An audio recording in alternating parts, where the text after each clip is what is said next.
Mr. Speaker, Madam Vice President, honorable members of the United States Congress, distinguished guests, ladies and gentlemen, dear citizens of America, a new nation conceived in liberty and dedicated to the proposition that all men are created equal. I stand before that nation with a conviction of freedom, belief in the alliance, and the resolve to open a new future.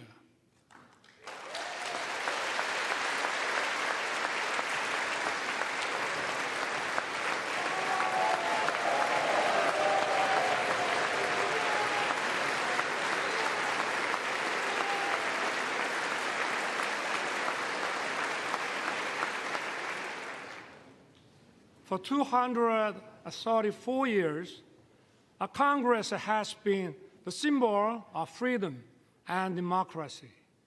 This chamber embodies the spirit of Constitution.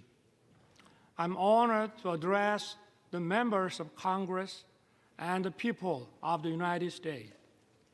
Thank you, both Democrats and Republicans, for passing the resolution marking the 17th anniversary of the alliance. Your support has dignified my visit. I know that no matter where you sit, you stand with Korea.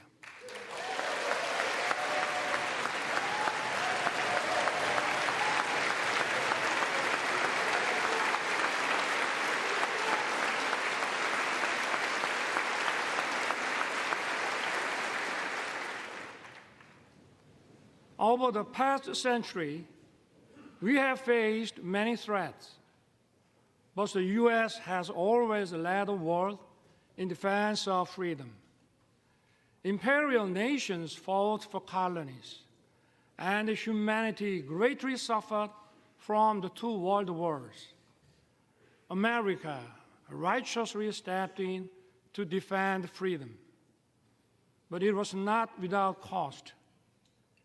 We remember the leadership of General MacArthur and Admiral Nimitz. But more than 100,000 American men and women perished in the Pacific War. Their sacrifice was not in vain. The U.S. leadership established the New World Order based on free trade. It brought peace and prosperity throughout the world.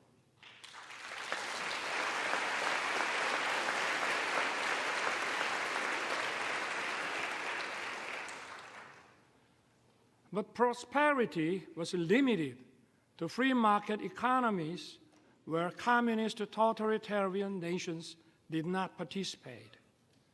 The world was divided into democratic and communist blocs. In 1950, the Korean Peninsula was on the front line. The Soviet Union helped to rearm North Korea. North Korea's surprise attack threatened the peace on the Korean Peninsula and Asia. Korea's freedom and democracy were on the brink. At that decisive moment, the U.S. did not look the other way. Korean and American soldiers stood shoulder to shoulder and fought bravely. Tales of our heroes were written. General MacArthur caught the enemy off guard with the landing of Incheon and turned the tides of the war. Operation Chromite was one of the greatest decisions ever made in the history of war. The U.S. 1st Marine Division miraculously broke through a wave of 120,000 Chinese troops at the Battle of Lake Changjin.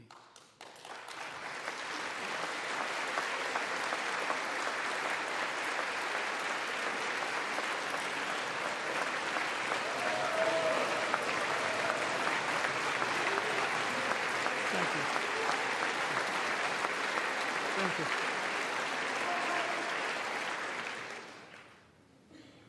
Sons and daughters of America sacrificed their lives to defend a country they never knew and the people they never met.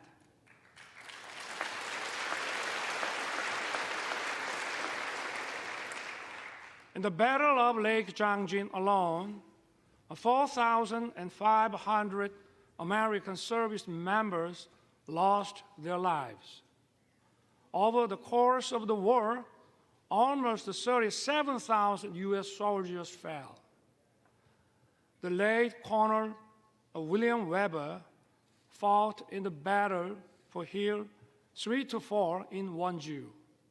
He lost his right arm and leg.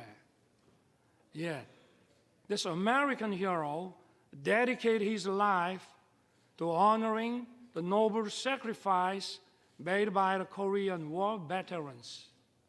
Today, we are honored to have his granddaughter, Ms. Jane Weber, with us. Ms. Weber, would you stand up, please?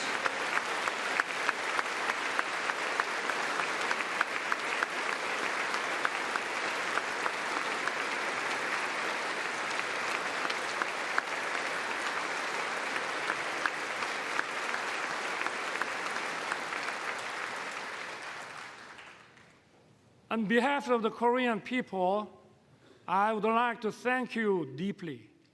We salute his noble service and sacrifice.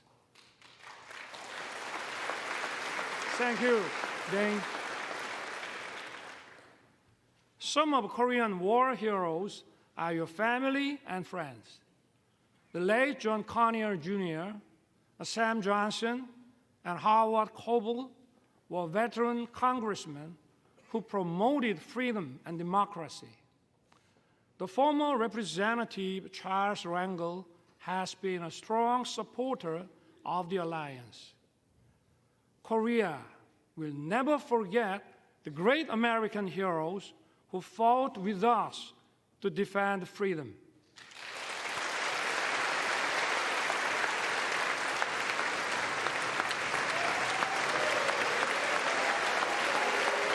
Thank you. Thank you.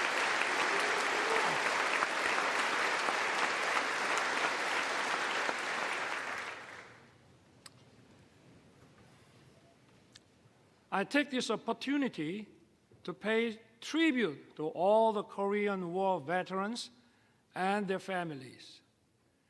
You did not hesitate to send your sons and daughters, husbands and wives, brothers and sisters. You answered the call to defend the freedom of a country across the Pacific. I thank the U.S. and its people for honoring the Korean War as a proud legacy. Thank you also for treating the veterans with honor and respect.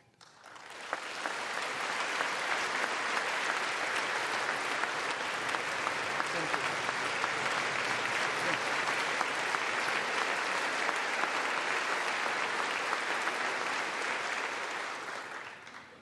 The war ended after 3 years of intense battle.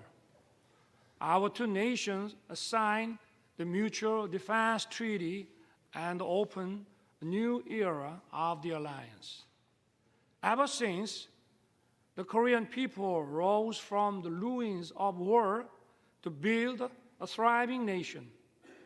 And at every step, America has stood together with Korea. We have many reasons to celebrate our platinum anniversary. We had no guarantees of success when it started.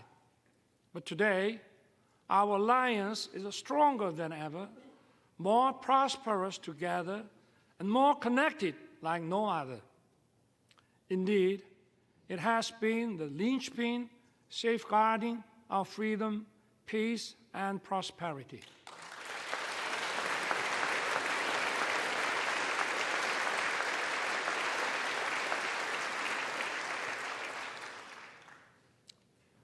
Once, a recipient of aid, Korea is the only nation in modern history to become a donor.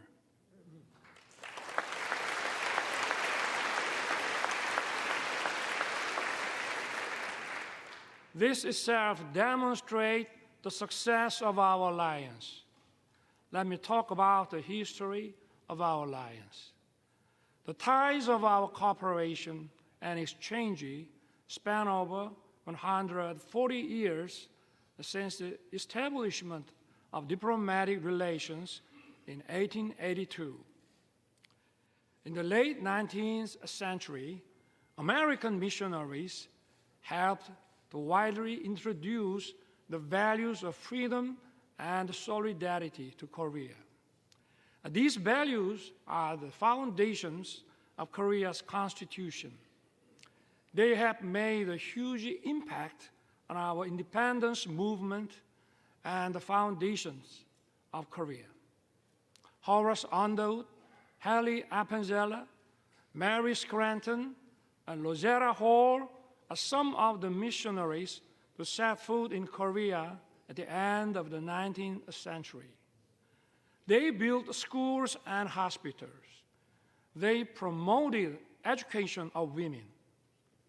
Their efforts laid the foundations for many Korean women to advance into society as educators, journalists, and doctors.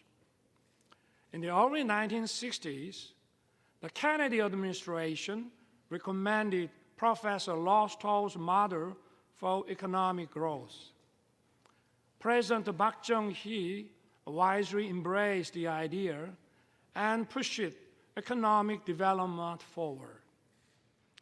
It laid the foundation for Korea to become an industrialized country. Known as a miracle on the Han River, Korea's economic growth rate was unrivaled. Korea was one of the least developed countries after the war. Its annual income was just $67 per capita. Now, its economy ranks 10th in the world.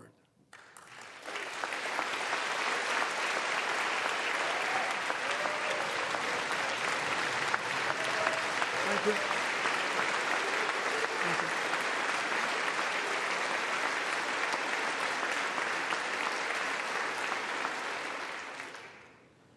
Seoul was once reduced to ashes.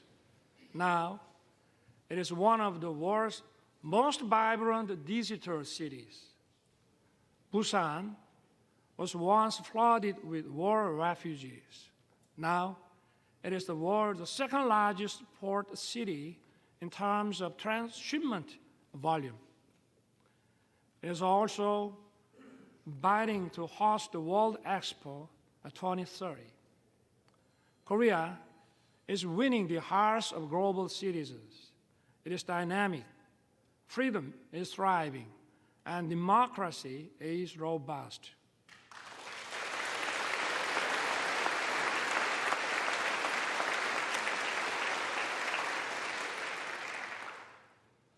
Korea and the U.S.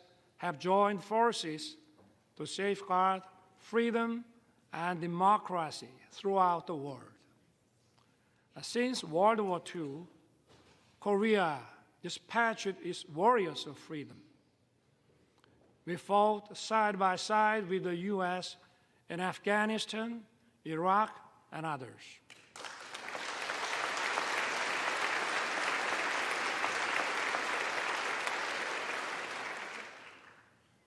For over 70 years in the history of the alliance, we worked together in military and security sectors.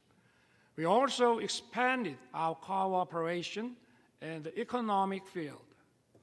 Our relationship has evolved from one of unilateral assistance to a partnership that is mutually beneficial. The CORUS FTA was approved with the full support of the U.S. Congress in 2011. Since then, our bilateral trade has increased by 68%. Korea's companies' investment in America has tripled. The U.S. companies' investment in Korea has nearly doubled. Korean companies are contributing to vitalize the U.S. economy. They are producing EV batteries, semiconductors, cars, and other products here in America. And more importantly, they are creating decent, well-paying jobs.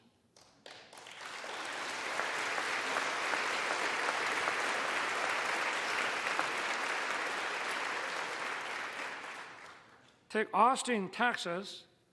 Samsung's semiconductor plant has created nearly 10,000 jobs as of 2020.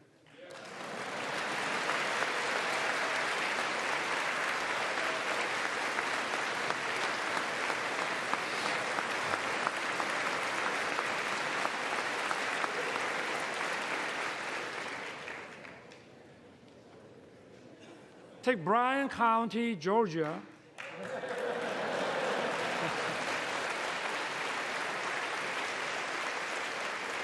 Hyundai's EV and battery plants is expected to be operational by late 2024.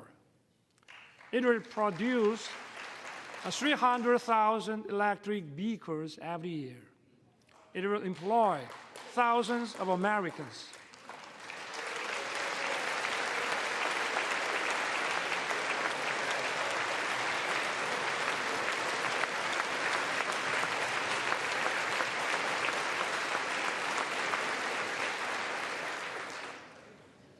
And take Bay City in Michigan.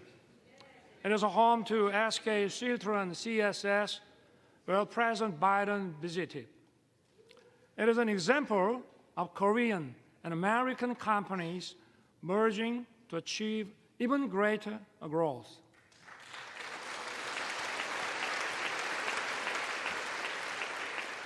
I hope to see more economic cooperation in the other parts of America. In this regard, I count on your keen interest and support.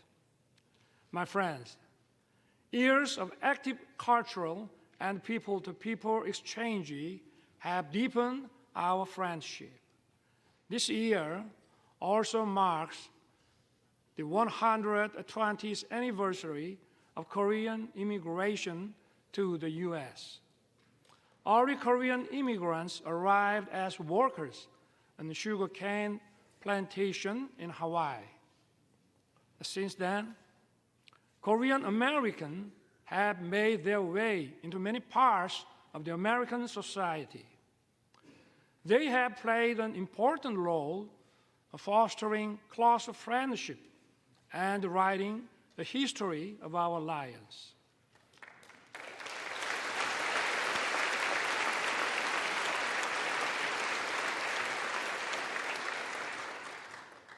Representatives Young Kim, Andy Kim, Michelle Steele, and Marilyn Strickland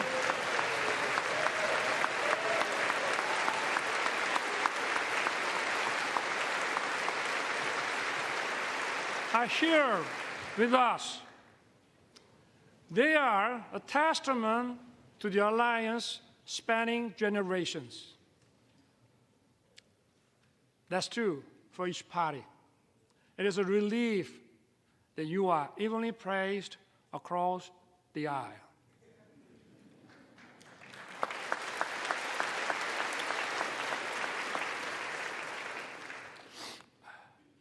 Even more, culture is helping to further deepen our understanding and friendship. Nationality and language differences are no longer barriers. Korean movies, Parasite and Minari, have won Oscars.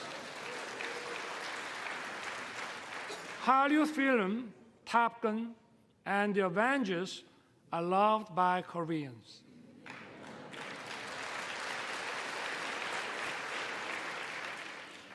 I also love Top Gun and Maverick and the Mission Impossible.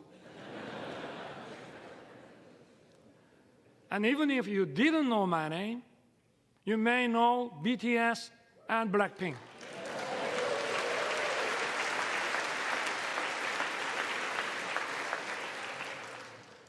BTS beat me to the White House, but I beat them to Capitol Hill.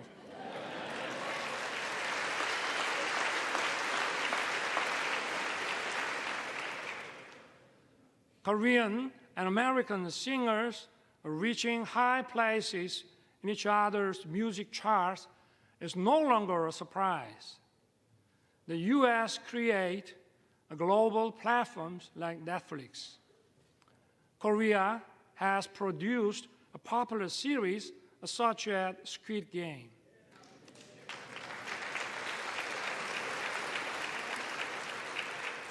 We are creating a new pattern of synergy. These cultural exchanges have brought our people closer. According to Chicago Council on Global Affairs, Americans' positive views of Korea have reached the highest level since 1978. And according to a Pew survey last year, Koreans' positive views of the U.S. have reached 89%. It marks the largest increase among all the countries surveyed.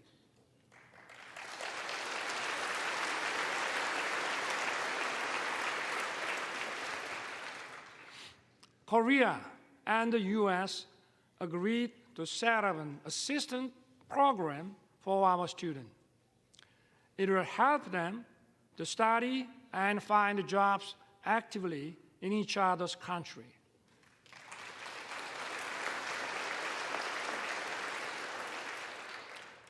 Honorable members of Congress, I have 2 careers in my life. My first job was as a public prosecutor. My second job is serving as the president of my beloved country. As prosecutor, my role model was the late Robert Morgenthau. He was the real-life character of District Attorney Adam Schiff in Law and Order. When I was the Prosecutor General, I printed a book titled Robert Morgenthau, America's Eternal Attorney. I shared it with my junior prosecutors. In the preface, I included the phrase, an attorney who is silent in the face of great evil will not even stop pickpockets in the neighborhood.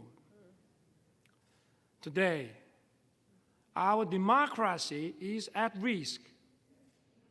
Democracy is a community's political decision-making system to protect freedom and human rights.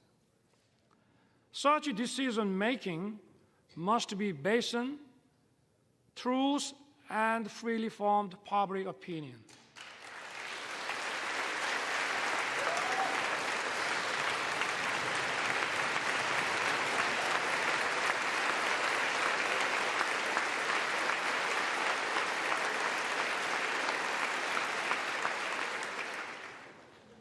But today, in many parts of the world, false propaganda and disinformation are distorting the truth and the public opinion.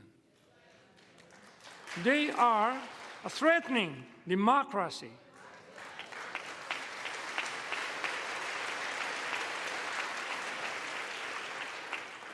The rule of law allows the freedoms of everyone to coexist.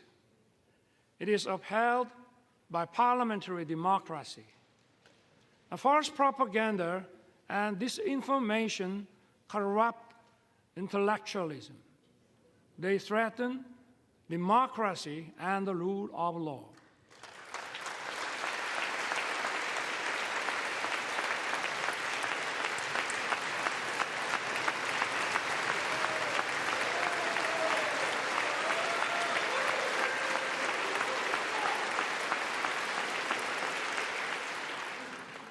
Such totalitarian forces may conceal and disguise themselves as defenders of democracy or human rights.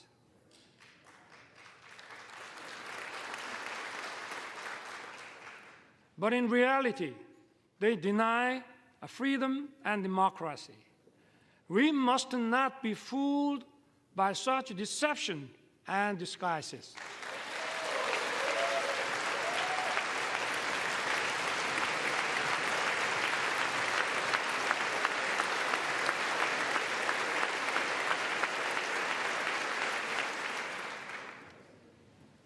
We have for so long protected democracy and the rule of law with our blood and sweat.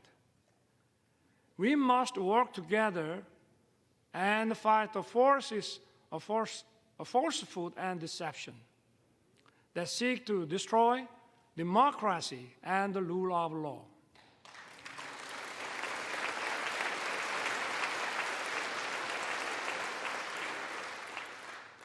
Those who cherish freedom also respect the freedom of others.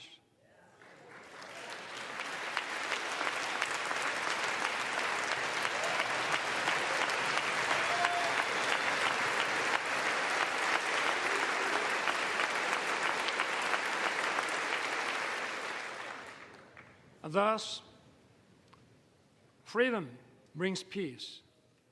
Peace, in turn, safeguards freedom. Freedom and peace are sources of creativity and innovation. They bring prosperity and abundance.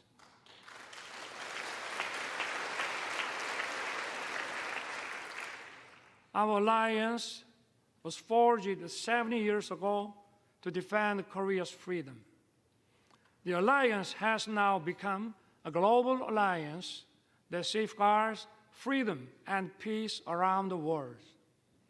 Korea will fulfill the responsibilities. It will play its part that matches its economic capacity.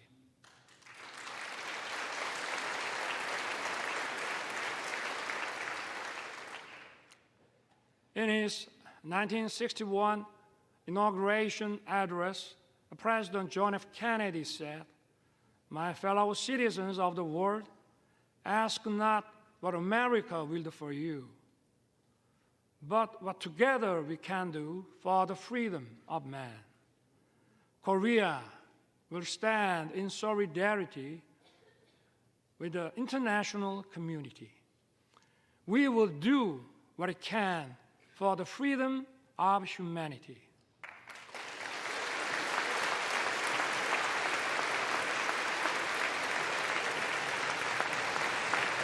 Thank you. Thank you. Thank you. Thank you. Korea, with the U.S., will march towards the future. As I took office last year, I pledged to rebuild Korea, a nation belonging to the people, rooted in freedom, democracy, and market economy, a nation that the people can be truly proud of as it fulfills its role as a responsible member of the international community. Together with the U.S., Korea will play the role as a compass for freedom. It will safeguard and broaden the freedom of citizens of the world.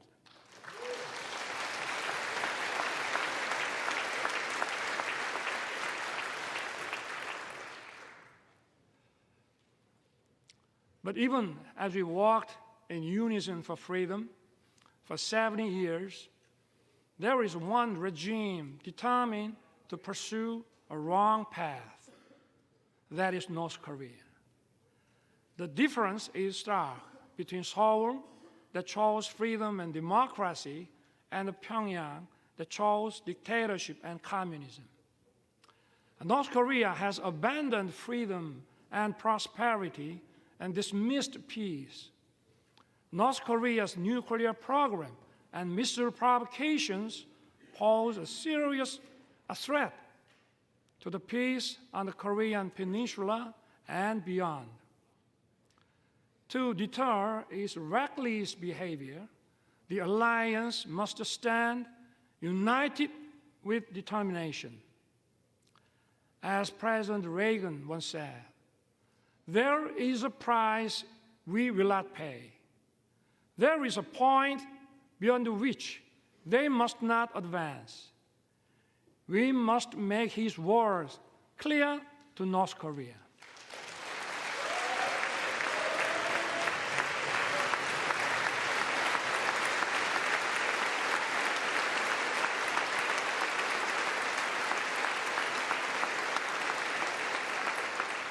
Thank you. Yesterday, President Biden and I agreed to strengthen the U.S. extended deterrence. Along with close Korea-U.S. coordination, we need to speed up Korea, U.S., Japan trilateral security cooperation to counter increasing North Korean nuclear threat.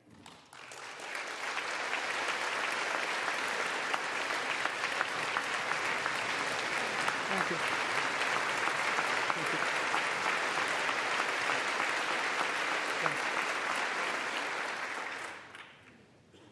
My government will respond firmly to provocations, but at the same time, we will keep the door open for dialogue on North Korea's denuclearization. Last year, I proposed the audacious initiative. It will significantly improve North Korea's economy and livelihood. All Pyongyang has to do is to stop its nuclear program and begin a substantive denuclearization process. I once again urge North Korea to cease its provocations and take the right path. Korea, with the U.S., will continue to work for North Korea's denuclearization.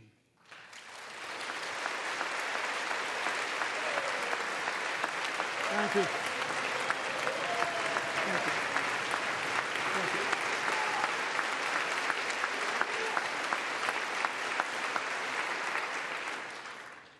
North Korea's obsession with nuclear weapons and missiles is throwing its population into a severe economic crisis and human rights abuses. We must raise global awareness of dire human rights situation in North Korea. We must not shy away from our duty to promote freedom for North Koreans.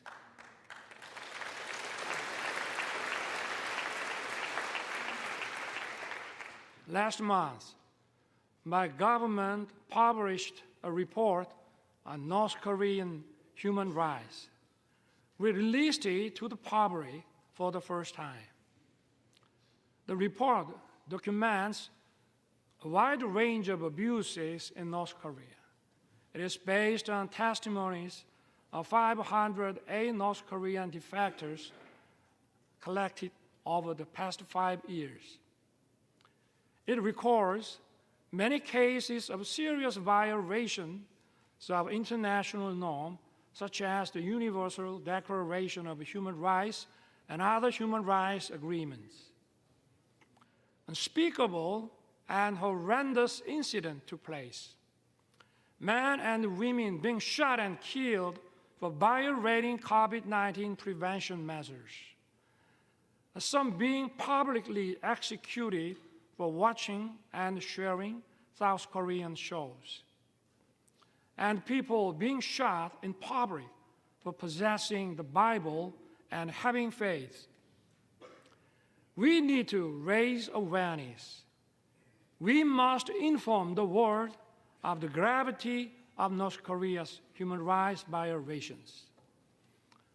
I ask for your help in improving North Korea's green condition.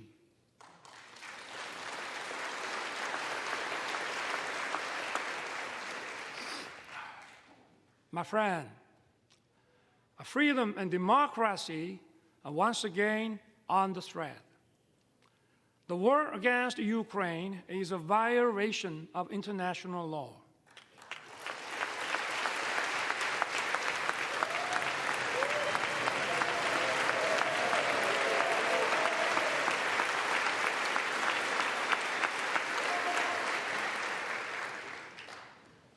It is an attempt to unilaterally change the status quo with force.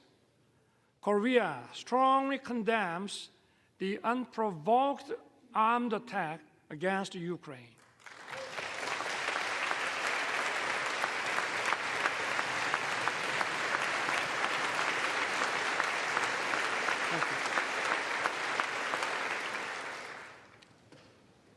When North Korea invaded us in 1950, democracies came running to help us. We fought together and kept our freedom. The rest is history. Korea's experience shows us just how important it is for democracies to uphold solidarity. Korea will stand in solidarity with the free world. We will actively work to safeguard the freedom of the people of Ukraine and support their efforts in reconstruction.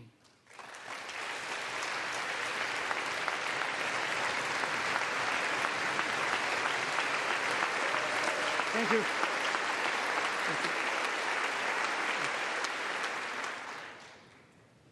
Honorable members of Congress, so far, 6 Korean presidents spoke at this important chamber.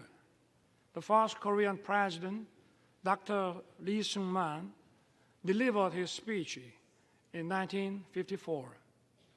After 35 years, in 1989, President Roh Tae-woo, standing at this podium, said the following: "The nations of the Pacific have made open society and market economy and the engine that drive the fastest growing region in the world.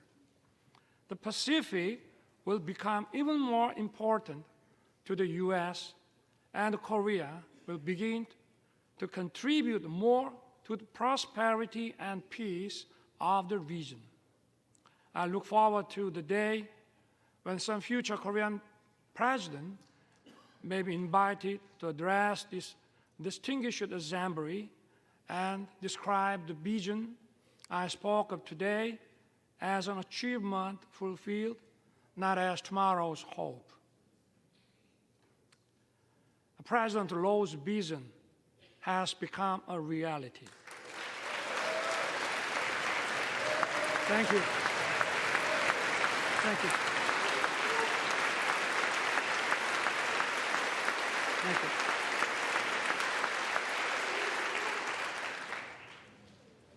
We are currently living in the Indo-Pacific era. This region is home to 65% of the global population and 62% of the world GDP. It accounts for half of global maritime transportation. Last year, Korea announced its first comprehensive Indo-Pacific strategy. Korea is committed to fostering a free, a peaceful, and prosperous Indo-Pacific based on inclusiveness, trust, and reciprocity. We will strengthen the rule-based order in the Indo-Pacific.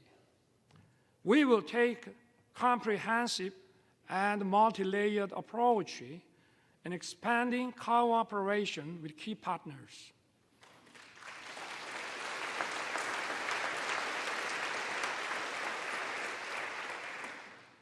This also means that the stage for the alliance is expanding. Korea used to receive assistance from U.S. aid. It is now sharing its experience with developing countries in partnership with the U.S. Korea has greatly increased its ODA budget. It is providing tailored programs in tune with the needs of its partners. Yesterday, President Biden and I adopted a joint statement. It presents a vision of the alliance in action towards the future. Together, our two countries will broaden our alliance.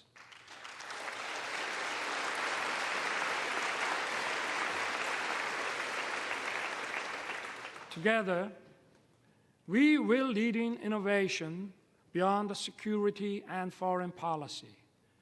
We will work closely on artificial intelligence, quantum technology, bioscience, and open RAN.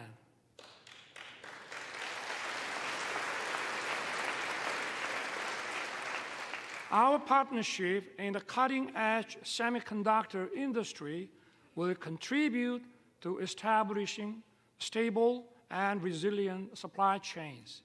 It will also address economic uncertainties. Together, we will open another new successful chapter. We will explore new frontiers in outer space and cyberspace.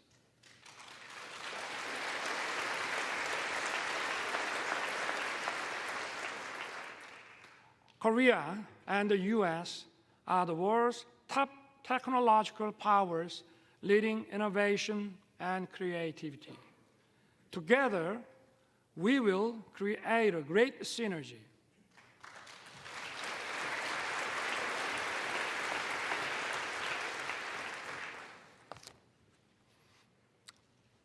Mr. Speaker, Madam Vice President, and honorable members of Congress, our alliance is an alliance of universal values.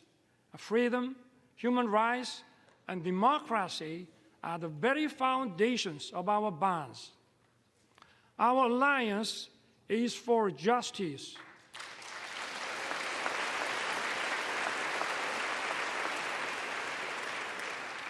Our alliance is for peace.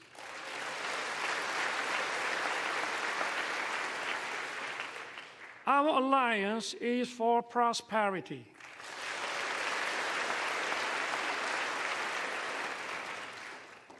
Together, our alliance will continue to move towards the future. We will build the world of tomorrow that opens endless opportunities for our future generations.